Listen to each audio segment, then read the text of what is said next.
আবারও রানীর পাশে দাঁড়িয়ে পিঙ্কিকে জব্দ করে বাড়ি ছাড়া করছে শুক্লা। সম্পূর্ণ জানতে দেখতে থাকো। দুর্জয় তো প্রচণ্ড রেগে গেছে রানীর উপরে, কারণ সেন্টার থেকে ফোন করেছিল আর বলেছে দুনির ভ্যাকসিনেশনের ডেট চলে গেছে 5 তারিখে।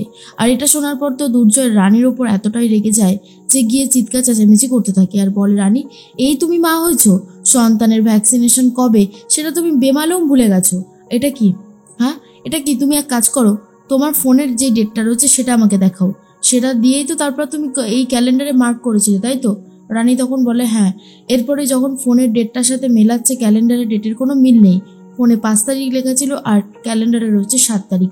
এটা দেখার পর তো প্রচণ্ড রেগে যায় দুর্জয় আর বলে, সত্যি রানী সত্যি, একটা বিপদ কাটতে না কাটতেই তুমি আরেকটা বিপদ ঘটিয়ে বসো। তুমি কি করে এটা করলে বলো? দুনির ভ্যাকসিনেশনটা নিয়ে ছিনিমিনি খেললে কেন? রানীর কথা তখনই শুনতে চায় না দুর্জয় আর বলে, দুর্জয় আমার কথাটা একবার শোনো। দুর্জয় তখন বলে, না না না, তোমার কথা আমি আর শুনবো না রানী। তোমাকে বারবার করে বলেছিলাম, তুমি দেখছি সব কিছু ভুলে যাও।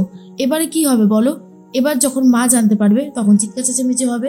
বুঝতে পারছো গন্ডগোলটা আবারও কতটা বাড়বে? আরে ভ্যাকসিনেশনটা সামান্য মনে রাখতে পারো না?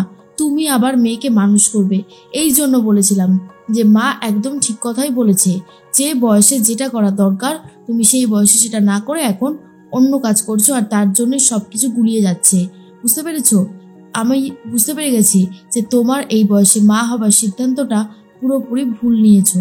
এর মধ্যেই চলে এসেছে দেবু আর বলে, দুর্জয় কি হয়েছে? তুমি রানীর উপরে এত রাগারাগি করছো কেন? কি করেছে ও? দুর্জয় বলে, কি করেছে ওকেই জিজ্ঞেস করো। দুনির ভ্যাকসিনেশন ছিল 5 তারিখ আর এই ক্যালেন্ডারে 7 তারিখ দাগ দিয়ে রেখেছে। এতটা রেসপন্সিবল ও কি করে হতে পারে বলো? বলো ও কি করে হতে পারে? তখনই রানী বলে, দুর্জয় তুমি কিন্তু ভুল করছো, আমি 5 তারিখই ডেট দিয়েছিলাম। এটা যে কি করে হলো আমি বুঝতে পারছি না। তখনই দেবু বলে, হ্যাঁ রে রানী, এবার কি হবে? রানী তখন বলে, জানি না রে দেবু, আমি সত্যি বুঝতে পারছি না এটা কি করে হয়েছে।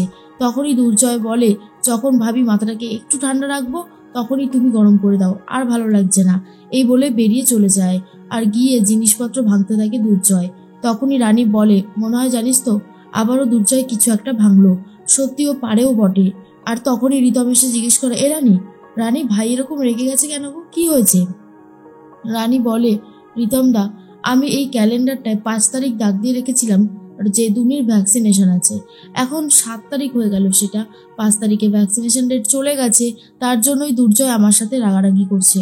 রিতম তখন বলে, কি বলছো রানী, তোমার তো এত বড় ভুল হবার কথা নয়। রানী তখন বলে, হ্যাঁ তো কথা নয় তো, কিন্তু যা শুরু হয়েছে না, আমার আর ভালো লাগছে না। পুরোপুরি ভুল বুঝলো দুর্জয় আমাকে। আমার মনে হচ্ছে কোথাও একটা কলকাঠি নেড়েছে কেউ। পিঙ্কি বৌদি এই ক্যালেন্ডারটা বদলে দিয়েছে, এছাড়া আর কিচ্ছু হতে পারে না। তখনই রিতম বলে, আজ আমি বড় বৌদিকে ছাড়বো না। একটা বাচ্চার ভ্যাকসিনেশন নিয়েও পর্যন্ত গেম খেলতে শুরু করেছে। আজ তো আমাকে বড় বৌদির সাথে কথা বলতেই হবে, যেভাবেই হোক না কেন। আজ বড় বৌদিকে আমি বাড়ি থেকে বার করব। এরপরেই তখনই রানী বলে, দাঁড়াও দাঁড়াও রিতম দা, আমাদের কাছে কিন্তু কোনো প্রমাণ নেই। প্রমাণটা আগে আসতে দাও, তারপরে ব্যবস্থা করছি। পিঙ্কি বৌদি আমাদের পিছনে পুরো লেগে রয়েছে আদা জল খেয়ে। অন্যদিকে দেখা যায় দুর্জয় তো চলে গেছে নার্সিংহোমে। সেখানে গিয়ে অনিশার মুখোমুখি। অনিশাকে দেখলেই মনে পড়ে যাচ্ছে রানীর সেই বলা কথাগুলো, যে রুমেলাকেও অনিশাই পাঠিয়েছিল।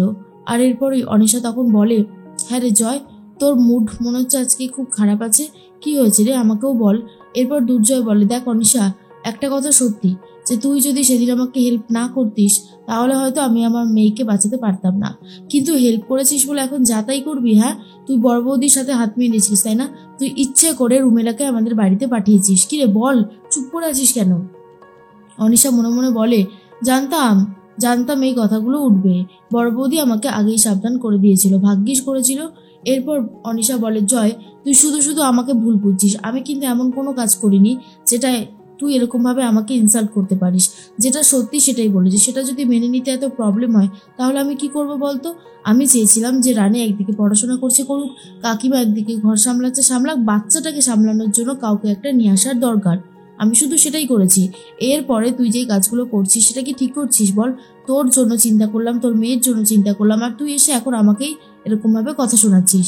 দুর্জয় বলে, দেখ আমার ভালো লাগছে না। আজকে রানী দুনির ভ্যাকসিনেশন ডেট মিস করেছে, তার জন্য আমার আরো বেশি করে মাথা গরম হয়ে গেছে। তুই এখান থেকে যা তো। আর আমার টেবিলটা পরিষ্কার হয়নি কেন? টেবিলটা পরিষ্কার হয়নি বলে আরও বেশি রেগে যায় দুর্জয়। এর মধ্যে অনিশা মনে মনে বলে, রানী দুনির ভ্যাকসিনেশন ডেট মিস করবে? এটা ভাবলেও কেমন যেন একটু অবাক লাগছে। না, মনে হচ্ছে এখানে অন্য কোনো কারসাজি আছে, আমি বুঝতে পারছি না সেটা। এর মধ্যেই দেখা যায় যে বিনুপুনু বলে, তোমাকে ডাকছে ছোট বৌদি, এসো, তোমাকে মাসিমণি ডাকছে। আর রানী বুঝতে পারে আজ শুক্লা আবারও একটা গন্ডগোল শুরু করবে। আর এরপরেই রানী চলে এসেছে আর বলে, বলো মা, তুমি আমাকে ডেকেছিলে? তখনই শুক্লা বলে, এখানে একটা লিস্ট করে দেওয়া আছে, বাচ্চাকে স্নান করানো, বাচ্চাকে ঘুম পাড়ানো, ভ্যাকসিনেশন সব কিছু। তুমি যেগুলো যেগুলো ঠিক করবে সেগুলোতে গ্রিন মার্ক করবে, আর যেগুলো ভুল করবে এখানে রেড মার্ক করবে, বুঝতে পেরেছো? তোমাকে আমি আর ক্ষমা করতে পারছি না ছোট বৌমা। তুমি আমার নাতনির ভ্যাকসিনেশনটাই ভুলে গেলে? কি করে পারলে? হ্যাঁ, কি করে পারলে? মা হয়ে যদি এই দায়িত্বগুলো পালন না করো তাহলে কে করবে? কে করবে? উত্তরটা আমাকে দাও, কে করবে? রানী বলে, বিশ্বাস করো মা, আমি সত্যি কথা বলছি। আমি আমি এটা জানি যে ভুল হয়েছে, কিন্তু এই ভুলটা আমি করিনি।